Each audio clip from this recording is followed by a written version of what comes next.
Hey guys, what the hell's going on? I just spent like about 30 minutes, maybe more, I know a little more, giving you a really damn good lesson with that Nibiru and all that other garbage. And when I went to plug it in and put it all up and push the button, everything went blank.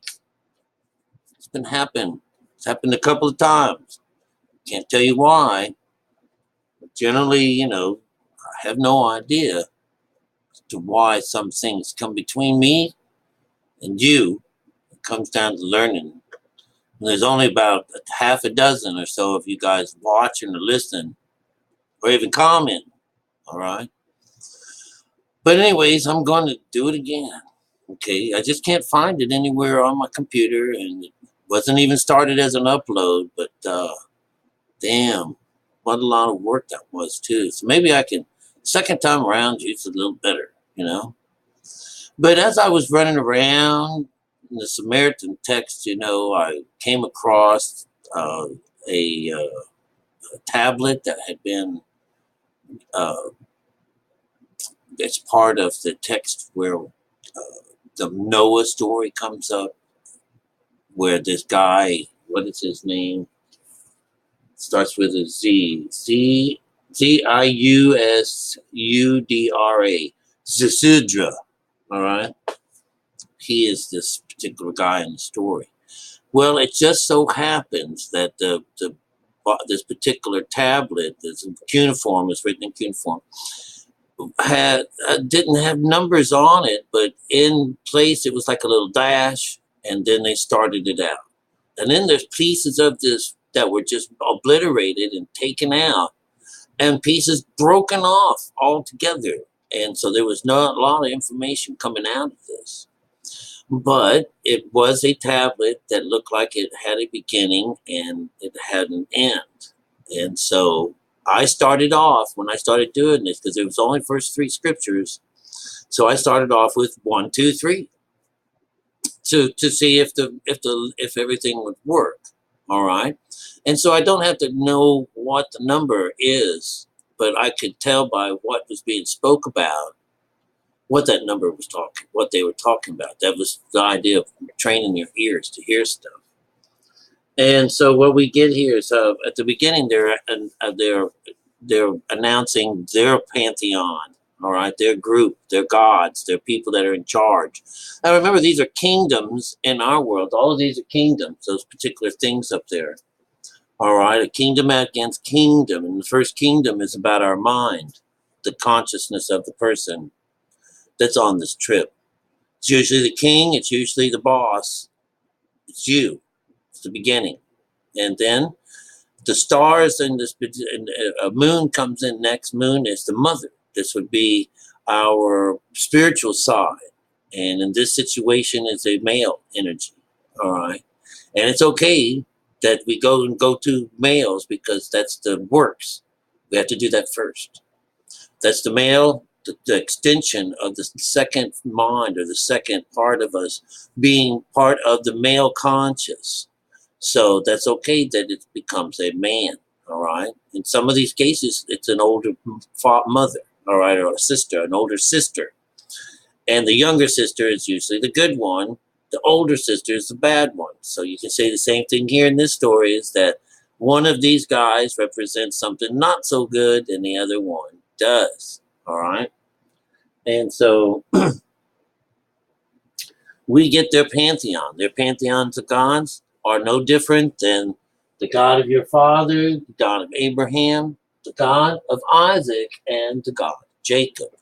That's how it is. So what do we get? We get the God of Anu, which is the supreme God.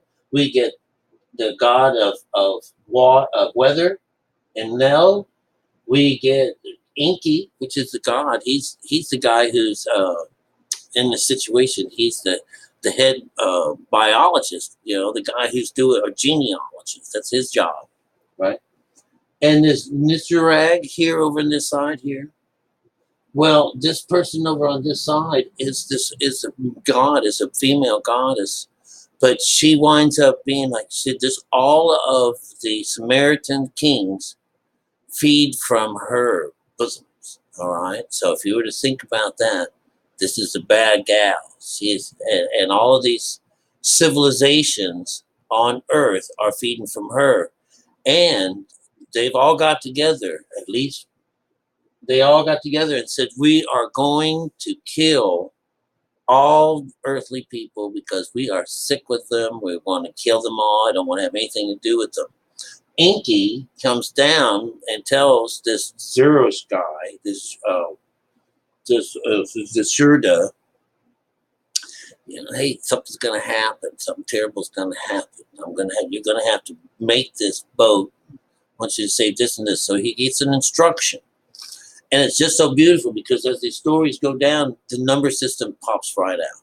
It's perfect. Okay. It follows along with all of our stuff. All right. All the way down to these Anunnaki people, judges of the dead.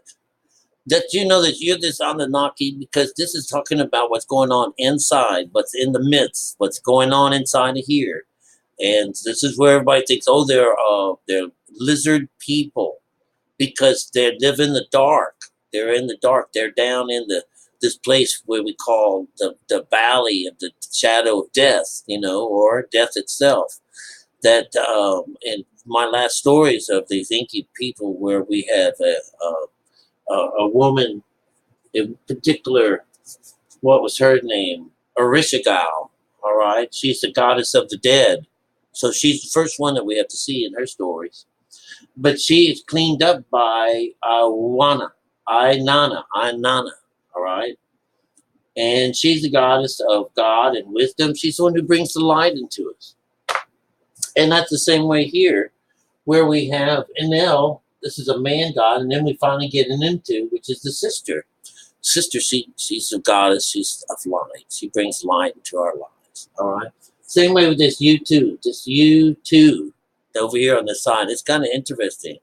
And you is the beginning, and then once we get this whole thing changed over after the flood is all over with, does U2 come in after Enki, not Enki, but after this Zenshura, Moses. Once he opens that window, does the light shine in to the place, and U2, the hero of all of this, is done. So this idea of shining the light inside of the vessel, once he's opened up this window, all right. Just remember now, the Noah's Ark was built 4 levels. It had the base level, which is going to be beta conscious, the base Earth. Then it had 2 floors above that, and each one of those floors were higher above the base. And then there was a window in 1 cubit above them. That's how this works. Okay, this is the spiritual side of the Bible. It's the spiritual side of spiritual writing. Things about this higher conscious. And here it's fallen beautifully right inside of it. So what we get here is after Anu, Enlil, Enki, and Nurshag had fashioned the black-headed people. Once they'd finished the black-headed people, black is this first color, black, red, pale, and white. Black-headed people, all right, that's not a good thing. Except that once, because this is people without the soul in them, all right? And so, because it's all about this Western thinking, it's just about the mind, and there isn't any kind of intervention at all in these people. They're getting all of their business from Nurshag, and something is being brought home from God, Mother and Father. They said things are going to change. We got to get rid of all these men and women. We're going to kill them all. Not one of them will live. Well, Enki decides to save one guy, all right? And he tells them to build this and to do this and shows them how to do it, gives them the orders. So here we go. Before all that happens, vegetation sprung from the earth, animals, 4-legged creatures in the plain. And number 3, they were brought artfully into existence. And then there's 37 missing lines. All right. Who knows what happened in this particular time, but this is usually where they would tell all the good things that God would do, and then something happened, and it's time to get rid of these people. But we don't know what happened there because there's nothing there. It's gone. That part of the tablet's gone. And it says, after the such and such and kingship had been lowered from heaven. Number one. Number two, after the exalted crown and the thrones of the kingship had been lowered from heaven, which would be a 3. 4, he perfected the rights and exalted the divine ordinances. Number 5, he founded the 5 cities in pure places. Number 6, he did, and then Nintu, Nintu, wept like, and then it went to nothing. I don't know what it is. I say wept like a virgin. Okay. Her name is the Lady of Birth. She is just something good happened. Something good's coming about. This is number 6. 6 would be here anyways. This is that up and down business. That's where that number 6 would show up. And so this is this woman Nintu right here. The woman of birth. She's been woke up. Remember, the baby is coming. It's in travail, and that's where when the seed is born through her, it's through sorrows. And number 7, the pure Inanna set up a lament, the lament that is, for its people. So this is 7. The 7 one. In our world, what happens is this Inanna, I'm not sure where she is right now on these stories. But in the last one, she's the one who sets things up. Like, you got to keep the Sabbath holy. This is number 7. The 7th is the Sabbath. So she's the pure Inanna set up laminate for the people. So you've got to keep this holy. The Sabbath day, 7. All right. 8 comes. Enki took counsel with himself. All right. So he's going into meditation. All right. This is Enki. It's all about Enki. It's all about this person right there. All right. Enki took counsel with himself. This is 8. He's getting control over himself. He's going into meditation. Number 9, which is a conscious number. We get Anu, Enlil, Enki, and this Nursag. And it's ...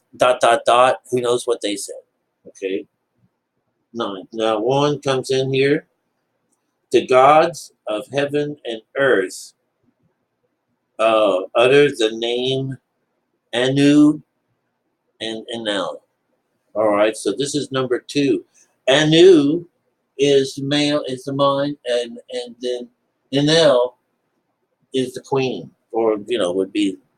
This is the 2 people that are going to wind up being killed anyways, or destroyed, or changed.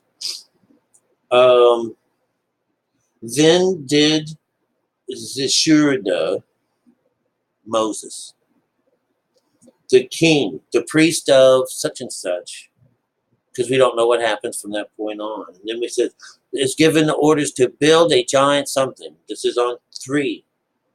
You got to build this ark or this boat. All right, so this is about the joining up. Okay. 4, humbly obedient, he says he was, and reverently he ... He probably went to this is number 4. He probably saw to all the things, all the instructions that he was given to make this thing to come to life.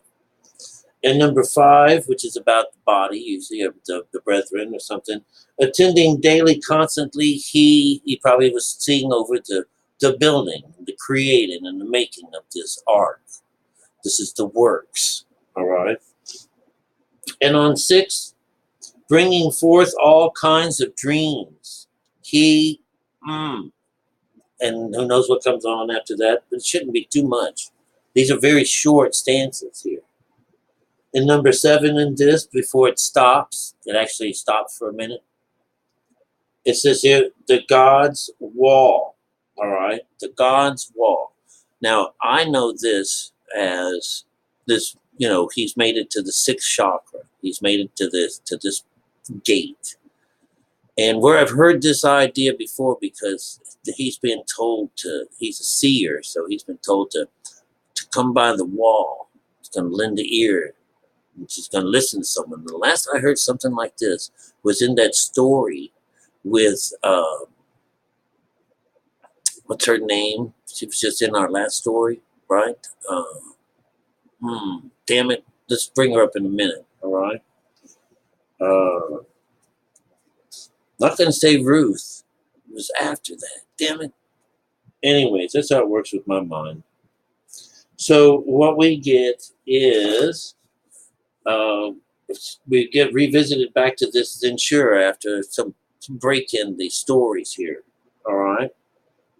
And so we get Zenshura standing at its side, listened. So I can tell you that right now that before that, he in the story was telling him that he needed to go and stand by the wall and listen. And I will give you this idea. He's a seer, so he's catching wind of what's going on. And so this is about this meditation, and it's inky on the other side of the wall. It says, stand by the wall at my left side. By the wall, I will say a word to you. Take my word. It's number 3. Number 4, give ear to my instruction. 4, this is instruction. You got to go from here to there to there to there. By our blank, a flood will sweep over the cult centers. It's number 5. 5 is your body. 5 is the cult centers. It's going to take care of the skin, the 5 senses. All right, your cult centers. It's probably cultural centers. It's the outside. It's the civilizations. Okay, remember those 5 cities that were carefully placed. All right. And this idea of gathering 5 together is pretty cool, because when you can get them, that's gathering up people. That's that's a 5, right? The 5th chakra. Then we go to the 6th one. It says to destroy the seed of mankind. So 5, it says a flood will sweep over the cult centers. All right, to destroy the seed of mankind. It's the decision to the word of the assembly of gods. And number 8, by the word commanded by Anu and Enel. All right, so it's commanded by the 2 bosses. All right. He says here that its kingship will rule, that its rule will be put to an end. So they're trying to, this is to so that man has no more rule. All right. That the idea that now God will have rule. That's how this would work. All right. Its kingship, the rule will be put in. Now there's 40 lines missing. And when it comes back to town, it says, and the windstorm, it was exceedingly powerful. And it attacked as one. Number 3, at the same time, the flood sweeps over the cult centers. Okay, now I numbered these. I started these again with 1, 2, and 3. 3 being the intervention. And what we're hearing here is that we know that the air and the wind, once we start getting going, this is what's going to bring about the change in us. That it's in the power of this when you go into the water, into the air and stuff like that, this is, you're changing, you're on your way, you're taking this instruction and you're moving with it, you're taking it. And so this is the first mention of a flood is going to sweep over the cult centers. This is 3. So there's an intervention planned. Number 4 was about the worlds, and it says after for 7 days. So it talked about whatever, because we got this broken number system, or this broken tablet that we're reading. But number 4 is, this is after 7 days. And then we get 5. 5's again about our body. The flood sweeps over the cult centers. This is the second time. All right. It's going over 5. This is number 5. It's the second time it's mentioned. And then 6, representing this part right here. After, for 7 days and 7 nights. 7 days and 7 nights. That's usually the creation story.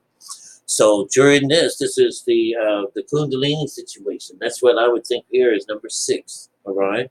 7, the Lord's day. See right here, this idea says the flood had swept over the land. It's the 3rd time. 3rd time is the charm. And it's the Lord's day. And the Lord just swept over. Now, what's happening is when you're pouring water out over these particular things, they're being purified. Number 8, and a huge boat had been tossed. And who knows what it says after that, but tossed. You toss your nets over to the right side of the boat. This is a situation that you can throw that in there. The boat was tossed, and that's 8. 8 is a control number. He did this on purpose to gain some control. And number 9 is about the wind storms and the great waters. And so, it was tossed about. The boat was tossed about by the windstorms and the great waters. It's very important, okay? And then we get the number 1 starts over again.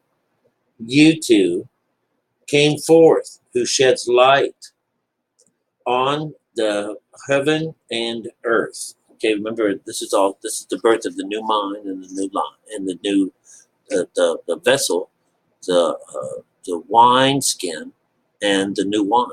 All right. So you two comes forth. Zidru opened the window of the huge boat.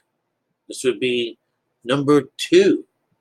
Zidru opened the window. This is to let the sunshine in. So this is 2 to bring in God. All right. Into his life, into this place. The hero Utu brought his rays into the great boat.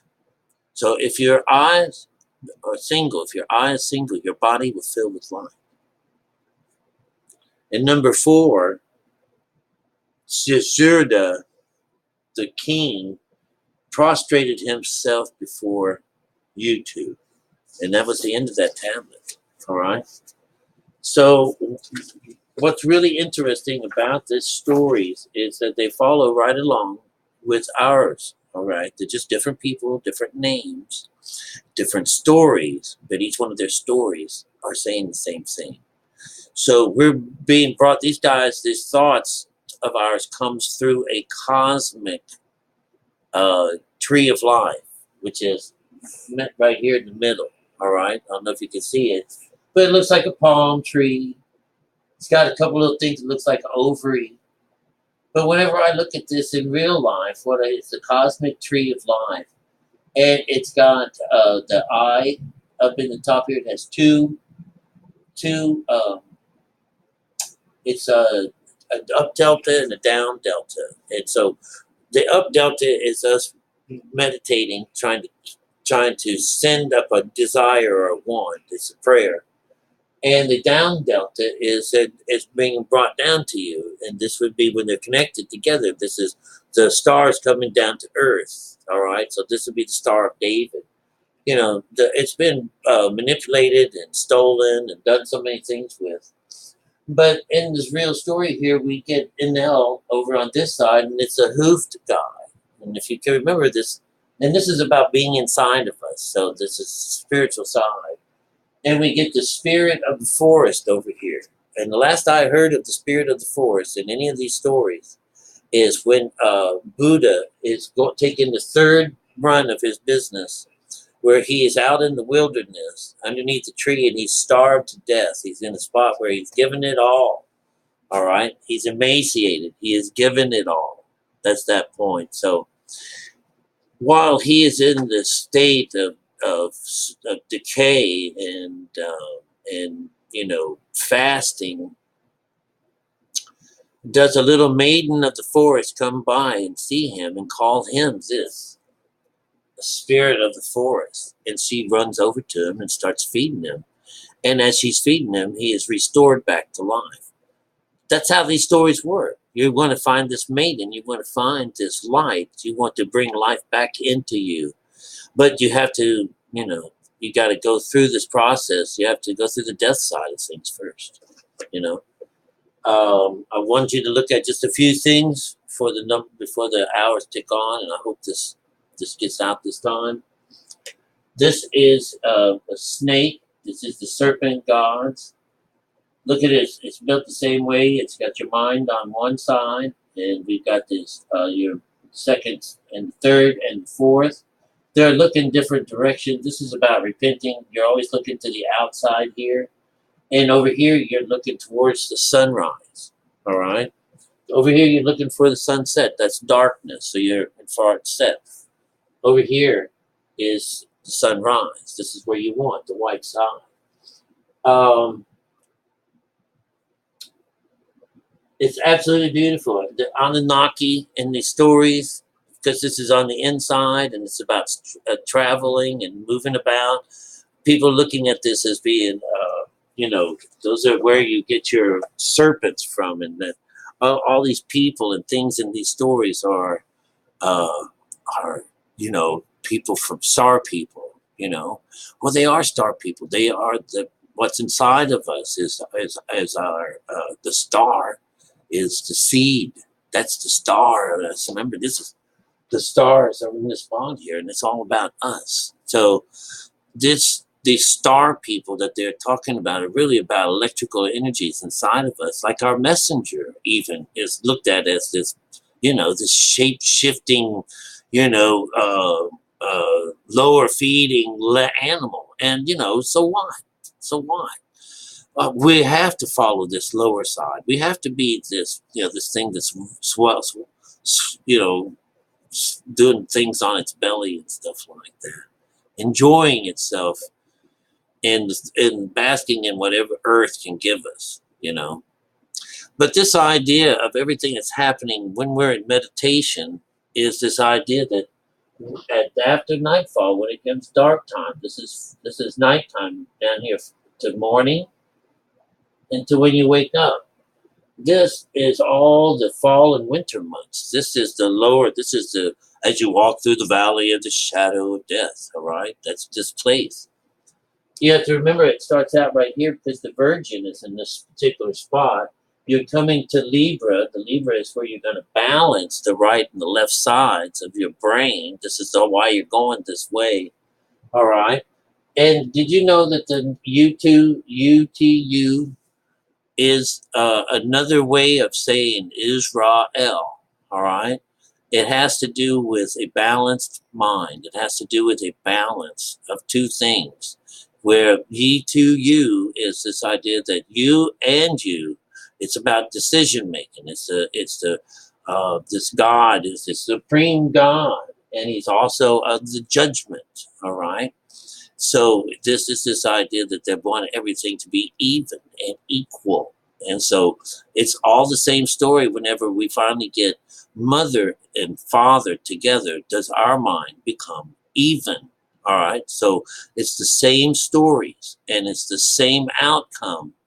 And now you have just dug for gold. You were taught how to plow, how to till the land, and how to bring out the fruit of the land, and how to live off of it, how to make it yours now, where you are actually the one that benefits from all of your labor. And that's what this is talking about. But if you want to read the outside thing and believe in the folly, then a whole less mess of other crap comes into line.